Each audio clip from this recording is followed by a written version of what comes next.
Avant de commencer, je vous invite à vous abonner sur notre chaîne YouTube, à cliquer sur la cloche de notification et à surtout mettre un j'aime et à partager.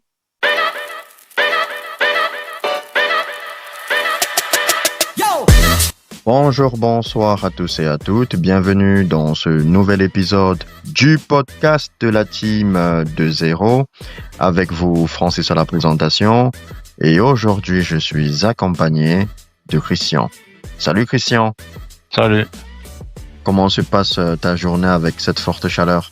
Ça va, tranquille. On a hâte de voir les matchs demain. C'est la reprise des championnats durant ce week-end, donc c'est un peu calme mieux. D'accord, super de mon côté. Cette chaleur est incroyable. Je me suis déjà lavé 4 fois depuis le début de la journée. Franchement, c'est compliqué. Au programme de cette émission, nous allons donc nous projeter sur l'actu mercato. On va essayer de voir quels sont les différents transferts et les différents mouvements qui se sont effectués dans la planète football. Par la suite, on va essayer de faire la preview du match entre le champion d'Europe, à savoir le Paris Saint-Germain, et le vainqueur de la Ligue Europa, l'Spurs Tottenham. Et enfin, nous terminerons avec le traditionnel top 5. Cette fois-ci, nous allons nous intéresser au latéraux gauche. Prêt, Christian? Ouais, toujours. D'accord, c'est parfait. Alors, au niveau du mercato, nous avons un nouveau mouvement. La rumeur qui prend de plus en plus son ampleur, c'est la rumeur Rodrigo du Real Madrid, qui serait potentiellement proche de Manchester City. Pendant un bon moment, on pensait qu'il allait aller du côté de Liverpool, mais apparemment, les Skies Blues de City seraient intéressés par le profil de Rodrigo. Christian, selon toi, est-ce que c'est une destination qui serait intéressante pour le joueur brésilien? Déjà, d'après le rumeur que moi j'ai pu comprendre, c'est plutôt Manchester City qui est très intéressé. Rodrigo, lui, veut toujours rester à Madrid. Ça, c'est très important de le Effectivement. souligner. Après, est-ce que ça pourrait être une belle destination? Oui, Manchester City est toujours c'est un très grand club. Je dirais un club en reconstruction. Il aura une très bonne place à prendre avec un numéro 10 abandonné par Grealish, je présume. Après, est-ce que le mariage va aller avec Pep Guardiola? Ça, vraiment, je ne sais pas trop. Comme je le disais durant les vidéos précédentes, moi, personnellement, je le verrais bien plus dans un club tel que Liverpool. Donc, je sais pas, ça reste à voir, mais c'est un grand club qui est de son standing, donc voilà, pourquoi pas. De toutes les manières, Pep Guardiola est très intéressé par le joueur. Il a toujours apprécié le profil de Rodrigo. Ouais. N'oublions pas aussi que c'est Rodrigo qui a été le bourreau de Manchester City. Ce serait une belle histoire que de voir un joueur qui a éliminé un club se voir défendre les couleurs de ce club-là. Ça nous rappelle l'histoire d'amour entre le PSG et Neymar, sachant que l'année d'avant, à travers le Barça et la remontada, Neymar avait pratiquement éliminé à lui tout seul le Paris Saint-Germain. Et par la suite, il a défendu les couleurs du PSG. Donc, cette présumée arrivée de Rodrigo engendre plusieurs départs, parmi lesquels celle de Jack Grealish, le joueur anglais qui est venu sur la coquette somme en venant d'Aston Villa pour Manchester City de près de 100 millions d'euros, est en train de se diriger vers Everton. Christian, est-ce qu'on peut dire que la présence de Grealish dans l'effectif de Manchester City a été tout simplement un échec vu vu son coup de Aston Villa à City? Vu le coup, bon, une fois de plus, comme je l'ai dit dans les vidéos précédentes, la vidéo précédente, au niveau des transferts sur les mercato anglais, c'est le rapport qualité-prix. Il avait fait une très bonne saison. Donc, du côté d'Aston Villa, je crois. Oui, Effectivement. je me trompe. De West Ham. De West Ham à Aston Villa. West Aston Ham. Villa. Voilà. Aston Villa, voilà. Donc, c'est le rapport qualité-prix au niveau des transferts anglais. Maintenant, il a été l'un des partisans pour la Champions League qu'ils ont pu avoir, mais après, la régularité, l'hygiène de vie a laissé un petit peu pas désirer. Donc, est-ce que Grealish a été un échec à Manchester City? Je sais pas. Je sais pas.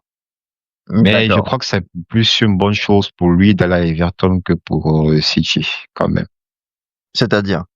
C'est-à-dire que moi, je pense que ça pourra le relancer du côté de Everton. Ça pourra le relancer. Par contre, à City, il y a déjà des départs de Grealish. Je comprends que Savigno, par rapport à un temps de jeu, est très courtisé, très intéressé à l'idée de retourner à Tottenham, à l'idée d'aller à Tottenham. Le Tottenham a perdu James Maddison, je bien sûr, et aussi Edmundson. Mhm. Donc, il y a déjà beaucoup de pertes de côté des City. Je crois que c'est pour cela qu'ils sont très intéressés par Rodrigo. Rodrigo. Donc, je ne sais pas si en ayant toutes ces pertes, voilà, est-ce que Doku suffira? Je sais pas. Je sais pas. Marmouche aussi, qui n'a pas une vraie saison convaincante en première ligue, qui vient à peine d'arriver. On verra de quel est capable cette saison. Donc, c'est pour ça que je dis que, voilà, ça reste à voir. D'accord. C'est vrai qu'en Angleterre, les coûts de transfert sont assez exhaustifs, mais j'estime quand même que lorsque tu coûtes cette somme, on s'entend à ce que tu sois à un moment donné l'un des joueurs clés et l'un des joueurs cadres de Manchester City. Or, à aucun moment, je n'ai eu l'impression que Jack Grealish a été un joueur clé de Manchester City. Pour moi, il faisait partie de la rotation. Parfois, il était titulaire, parfois, il était remplaçant.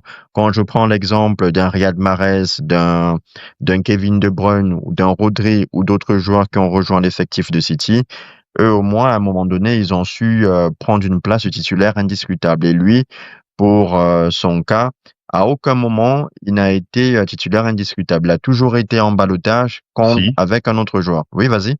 si.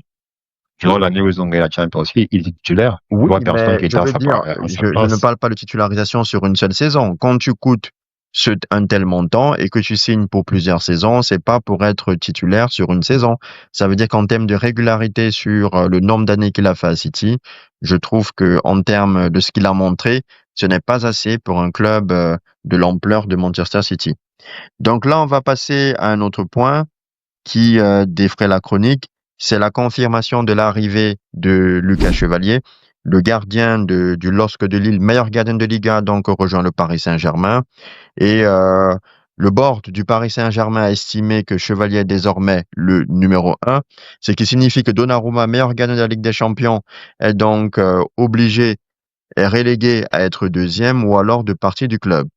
Christian, quel est ton regard sur cette situation? Je tiens à préciser que pour le match de demain, il n'a même pas été sélectionné par le staff de Luis Enrique.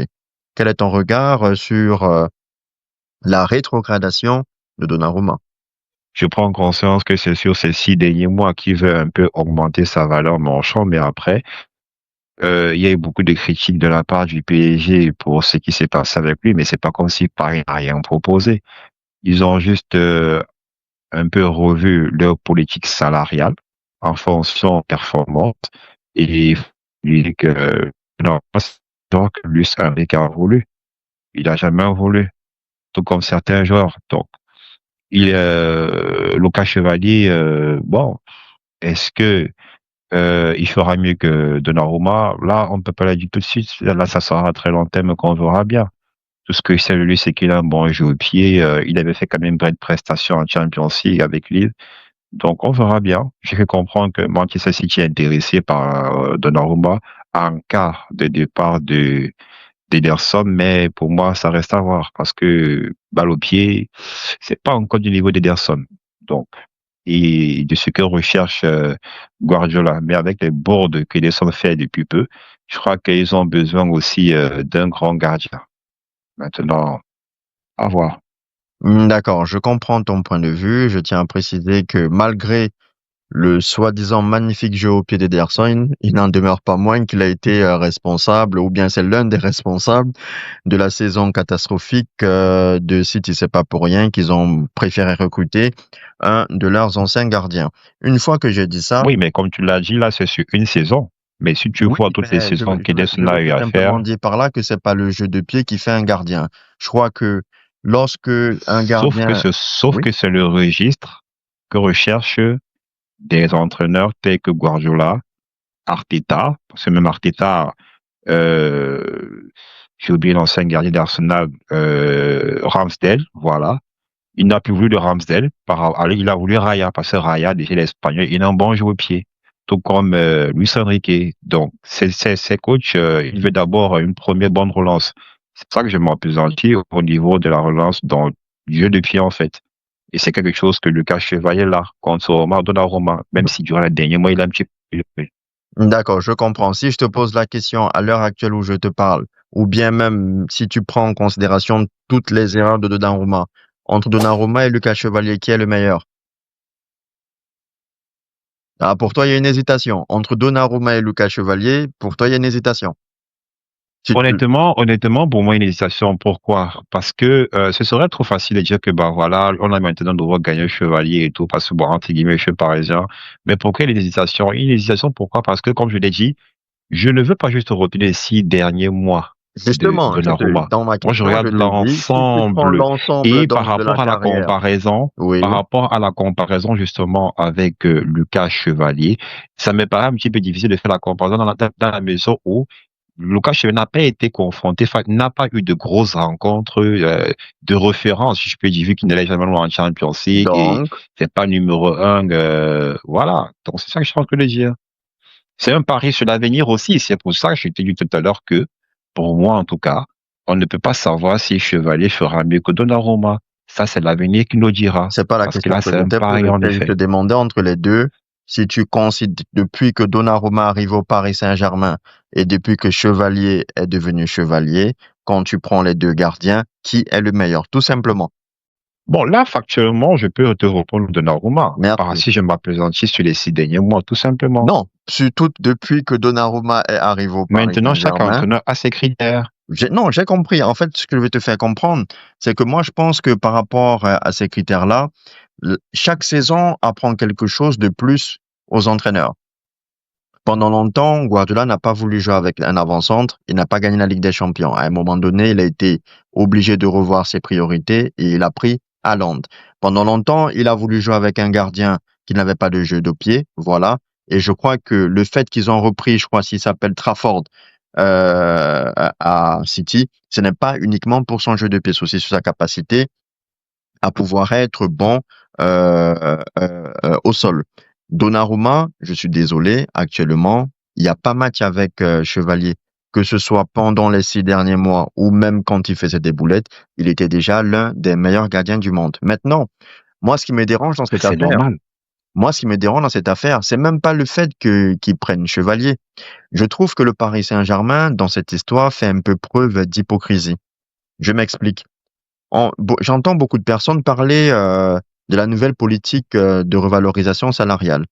La différence qu'il y a entre Hakimi, Vitinha ou Nuno Mendes qui ont prolongé, c'est que le salaire fixe qu'ils ont dans la revalorisation salariale est supérieur à ce qu'ils avaient déjà.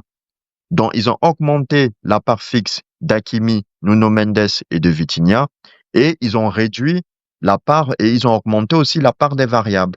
En ce qui concerne Donnarumma, Donnarumma touchait 10 millions d'euros au Paris Saint-Germain. Et là, ils lui disent, tu vas toucher encore 10 millions d'euros plus 3 millions en fonction de tes performances. Ça veut dire qu'en réalité, ce n'est pas une revalorisation. Moi, je pense que c'est un alibi qu'ils utilisent pour forcer Donnarumma à partir parce que j'étais sûr qu'il n'allait pas accepter parce que c'est un problème qui dure déjà depuis le mois de janvier. Alors, Christian, un autre transfert vers du côté de l'Arabie Saoudite, c'est le départ de Kingsley Coman qui quitte le Bayern de Munich pour rejoindre le club d'Al Nasser. Quel est ton regard sur le transfert de Coman à Al Nasser? Ah, c'est un très bon choix pour lui. C'est un très bon choix. C'est tout bénef. Il n'a plus rien à prouver en Europe, à mon sens, bien sûr. Même s'il n'est pas encore vieux. Effectivement. Pourquoi est-ce qu'il va encore rester en Europe? Il a tout gagné. Champions League, championnat, il a du très beau palmarès, long comme le bras, donc. Il participait à l'Arabie Saoudite, tout simplement. Totalement d'accord avec toi. Contrairement à un joueur Félix. Effectivement. En plus de cela, je trouve que c'est un joueur qu'on ne valorise pas assez. Comme tu l'as dit, il a de multiples titres au Bayern de Munich, champion, il a gagné la Ligue des Champions. Et il faut aussi avouer que ces dernières années, il n'a pas été épargné par les blessures. Donc, le fait qu'il a Al Nasser, essayer de se faire max de fric dans un championnat qui apparemment serait beaucoup plus compétitif qu'il n'y paraît, je pense que c'est une bonne chose pour sa carrière et ça va lui permettre d'assurer l'avenir des membres de sa famille. Alors, un autre joueur qui a rejoint... Je crois que ça le sera encore un peu plus. Tu dis? Excuse-moi de te couper. Je crois que ça le sera encore un peu plus parce que je crois qu'il y a une nouvelle règle qui est sortie comme quoi ils ont un petit peu étendu le nombre de joueurs étrangers. Donc, je pense que c'est pour ça que, oui, ils ont étendu le nombre de joueurs étrangers. D'accord, super. Alors, un autre joueur qui rejoint avec surprise le club d'Al Nasser, c'est le défenseur du FC Barcelone, Inigo Martinez, voilà, qui rejoint le club d'Al Nasser. Quel est ton regard sur le départ de l'un des défenseurs titulaires, d'Andy Flick, vers Al Nasser? Euh, je crois que c'est un mariage qui a bien marché avec le Barça. Je crois que la séparation a été à l'amiable. Je crois qu'il a décidé de mettre un terme à son contrat pour aider le FC Barcelone et aller se faire beaucoup d'oseille. Tout simplement. Après, reste à voir si Araujo et Christensen pourront avoir la même performance que lui. Mais ça serait une grosse perte du côté du Barça. Et ça reste tout bénef pour l'Arabie Saoudite et pour Al Nasser. Quoi qu'il en soit, ça montre à quel point les problèmes de masse salariale du FC Barcelone et leur capacité à inscrire les joueurs Ah, ça, est vraiment délicat parce que là, même s'il avait déjà 34 ans, c'est quand même un joueur qui a été titulaire ouais, indiscutable de la défense très d'Hansi Flick. performant. Il lui restait encore un an de contrat. Il part pour 0 €. Non, mais c'est là où on comprend à quel point le problème du Barça, c'est pas le fait de ne pas La avoir d'argent, prestation. c'est de libérer de la masse salariale. Et ça montre à quel point la masse salariale d'un club est très importante pour la stabilité parce que grâce à ce départ, le Barça pourra potentiellement inscrire soit Rashford, soit Chesney, soit une autre recrue. Moi, je pense que ce qui pourra arriver le mieux au Barça, c'est de retrouver leur stade. Moi, c'est ce Mhm. que je pense. D'accord, c'est parfait. Alors, un autre joueur qui quitte un club, mais de manière difficile, c'est Alvaro Morata, qui quitte le club de Galatasaray où il était en prêt pour rejoindre apparemment le club de Com de Fabregas. Quel est ton regard sur la fin de carrière de Morata? Je ne sais pas pour toi, mais j'ai l'impression que sa carrière, en ce qui concerne la fin de sa carrière, elle commence à être un petit peu gâchée. Gâché, non, moi je pense pas. Il a eu de très belles années à Madrid, à la Juventus. Après, il faut pas oublier que c'est un joueur qui a toujours aimé voyager. Il a fait pas mal de clubs.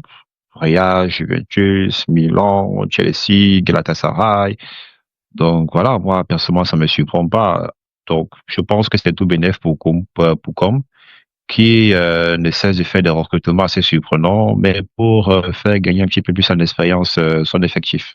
Moi, par contre, c'est pas que je remets en question la fin de sa carrière, c'est juste que j'estime que pour un joueur, à un moment donné, qui a coûté, si je m'abuse, plus de 90 millions d'euros à Chelsea, il a tellement fait de clubs que j'ai du mal à savoir, comment je peux dire, Et qui quelle a vaut? été réellement sa plus-value. J'ai l'impression qu'il a eu une période prime au Real Madrid. Par la suite, il a eu un second souffle au niveau de l'Atlético de Real? Madrid et par la suite en Espagne. Mais par contre, au niveau des clubs, lorsque je le voyais débuter, je m'attendais à ce qu'il soit l'un des attaquants références du football mondial. J'ai pas l'impression qu'à un moment donné, il a été une référence dans le football mondial. Un autre joueur qui est en partance pour l'équipe de Tottenham, il s'agit de Savigno. Un an après son arrivée du club de Girona vers Manchester City, apparemment, le club de Pep Guardiola est en train de vouloir faire de la place potentiellement à Rodrigo. Savigno à Tottenham, est-ce que tu penses que c'est une bonne idée? C'est une bonne idée pour Tottenham, qui, comme tu l'as dit, avait besoin de pallier la blessure de Maddison, qui en a pour plusieurs mois, et aussi pour Son. Donc, je crois que lui aussi, il avait besoin de beaucoup de temps en jeu. Chose qu'à City, il n'était pas garanti de l'avoir. Et il est vrai qu'en Manchester City, quand je l'avais fait comprendre à ses dirigeants qu'il y avait beaucoup de joueurs, beaucoup de joueurs, surtout offensifs. Donc, il voulait effectivement libérer pas mal de joueurs pour laisser la place à ceux qu'il estimait être de grande qualité. Donc, je pense que c'est tout bénéf pour Tottenham et Effectivement. pour Savigno aussi. D'accord. Alors, une autre actualité qui n'a rien à voir avec le mercato, ce sont les résultats sportifs. Le FC Barcelone a donc gagné comme presque d'habitude, puisque l'année dernière, ils ont réussi l'exploit de perdre contre Monaco son trophée Gamper sur le score de 5 buts à 0. Est-ce que tu penses que le Barça, eu égard des matchs amicaux qu'ils ont effectués, est-ce que tu penses que la machine Barcelone est prête pour la saison qui arrive? Pour moi, la machine Barcelone a toujours été prête. J'ai toujours su qu'ils étaient capables de marquer beaucoup de buts. Mais moi, je les attends personnellement cette année, ce sera au niveau de la défense. C'était défensif. Martinez est tout là. Après, il y a beaucoup de failles. Autant ils marquaient, autant ils encaissaient aussi dans plusieurs matchs. Donc moi, c'est plus sur ce secteur que je les attends. Une autre équipe qui a surpris et qui était très attendue de par son effectif, c'est les Reds de Liverpool qui ont perdu dans le cadre du Community Shield au tir au but face à Crystal Palace. Est-ce que cette défaite n'intervient pas comme un avertissement pour Liverpool, comme quoi l'argent ne fait pas le bonheur? Hmm, je dirais oui et non, dans le sens où, déjà par rapport à la défaite, honnêtement, je suis pas totalement surpris. Dans le sens où il y a beaucoup de nouveaux joueurs qui sont arrivés, il y a eu beaucoup de départs, des joueurs qui étaient au club durant plusieurs années avec le décès de Jota. Donc pour moi, c'est un club qui est en reconstruction. Ils doivent encore avoir certains automatismes. Salah n'a plus la même fraîcheur qu'à l'époque, même s'il a toujours une bonne condition physique. Il faut rappeler qu'il a fait une très très très très très mauvaise finale. Je crois qu'il est à zéro tir, zéro dribble, des stats vraiment horribles. Et un Donc je penalty pense raté. que voilà. Moi je pense que ils sont en reconstruction. Bref, avec tous ces gens, je pense qu'il faudra un petit peu de temps pour que la machine puisse un petit peu prendre. C'est D'accord, un peu ça, en fait. je te rejoins parfaitement. Je trouve que cette défaite de Liverpool n'aura aucun rapport avec le Liverpool qu'on verra au fur et à mesure de la saison.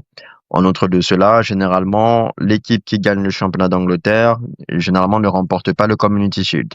Que ce soit City dans les années précédentes, la plupart des équipes qui gagnent la Première Ligue, c'est très rare qu'ils fassent championnat Community Shield. Et pourtant, ça n'engendre en rien une difficulté tout le long du championnat. Mais est-ce que tu penses que cette défaite va potentiellement pousser les Reds de Liverpool à activer la signature d'Isaac qui est en train de faire une sorte de boycott de Newcastle? Ouais, ouais, je pense qu'avec le départ de Darren Nunez, ils ont encore en flot les caisses pour pouvoir voir dans quelle mesure se l'offrir. Mais d'après les informations que j'ai suivies, ils sont en pleine discussion avec Mark Guéhi, le capitaine de Crystal Palace, avec un Mhm. autre défenseur de Parlem, oui, pour le secteur défensif. Et je crois que avec Isaac, ça sera complet pour la saison. À part s'il y a une surprise pour Rodrigo, comme je l'espère. Mais bon. Il y a quelques instants, j'ai vérifié, j'ai vu que le Real de Madrid est en jeu un match amical. C'était 2-0 à la pause. Et j'ai vu que Xavi Alonso avait mis une formation en 4-3-3. Donc, peut-être Rodrigo, quand il voit la formation, il peut se dire qu'il y a encore une place à jouer. Donc, il n'est pas sûr qu'il quittera Madrid finalement. Effectivement. Donc là, on va passer à la projection pour le match de demain. En effet, le champion d'Europe, le Paris Saint-Germain, va donc affronter les Tottenham Hotspurs, champions de la Ligue Europa dans le cadre de la Super Coupe d'Europe. Les Spurs de Tottenham ont eu le temps de faire des matchs amicaux, car la saison s'est arrêtée lors de la finale, lors de la dernière journée de championnat d'Angleterre. Donc là, ils se sont mieux préparés que les joueurs du Paris Saint-Germain. Et en plus de cela, ils ont enregistré plusieurs recrues, mais aussi des départs significatifs. De son côté, le Paris Saint-Germain a enchaîné après la Ligue des Champions directement avec la Coupe du Monde des clubs. Et là, ça sera le premier match de reprise. Christian, est-ce que tu penses que le Paris Saint-Germain aborde ce match de la meilleure des manières possibles? Non, non, pas du tout. Pas du tout. Tottenham, c'est un club de Première Ligue. Les clubs de Première Ligue sont toujours pleins de surprises. Ils ont eu une meilleure préparation que le PSG. Après, le point où je suis un petit peu assez confiant, c'est quand j'ai eu à voir les matchs amicaux de Tottenham. Ils n'ont pas eu à faire de très grandes performances. Mhm. Donc, je me dis que bon, peut-être que sur ce côté, voilà, Paris aura encore à jouer. Et même si physiquement Paris n'est pas encore au point, j'espère qu'ils pourront se mettre en mode champion d'Europe pour pouvoir faire le boulot.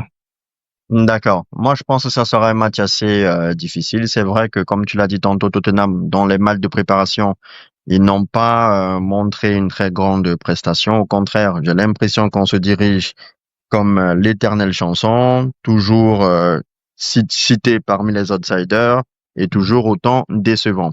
Par contre, c'est une finale et c'est un match où il y a un trophée à remporter Ouais. au bout et généralement, c'est le simple fait de gagner un trophée, ça transcende les équipes, d'autant plus que c'est une équipe qui n'a pas l'habitude de gagner. Donc là, ils ont l'occasion de faire, à travers ce trophée-là, une saison plus qu'historique pour leur histoire. De son côté, le Paris Saint-Germain, je crains, à travers le fait qu'ils n'aient pas fait assez de matchs, que ce soit vraiment difficile pour eux. Mais bon, lorsqu'on a un sorcier comme Luis Enrique, vaut mieux ne pas parier contre le Paris Saint-Germain.